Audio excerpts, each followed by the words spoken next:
So here's the research is, look, the computer mediated, like phone, email, these are not things that are not going away. So it's not like, do I use them? It's just how do I use them for their maximum benefit?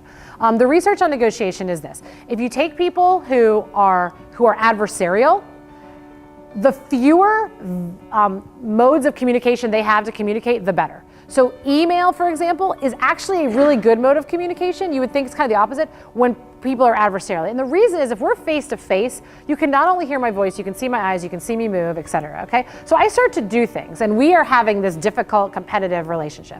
Everything I do will be interpreted by you as an aggressive act, right? So I take a step forward, like now I'm trying to come and kill you, okay? Everything I do. The more of that we can strip away, research says negotiators do better. When negotiators actually are really cooperative, they have a good relationship, which is why I asked you about your boss. Turns out the medium is actually not predictive at all of how the negotiation ends. It just doesn't really matter. So you don't have to really worry about it. So if you're negotiating a context of an ongoing relationship that is pretty strong, don't sweat it.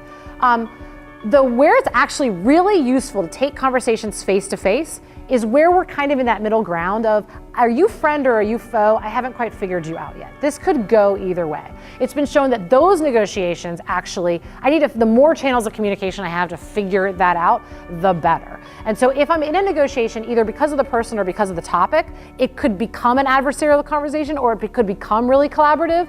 Those are ones that I do think it's worth, if you can, to try to create as many modes of communication as possible. So if you cannot make it face to face, at least try to make it like VTC or something like that so that you could do it. But you're gonna have to be judicious because we're not doing everything face to face. Like that is not the world that we live in. And when you already have a good relationship, the research shows it doesn't really matter, so email away.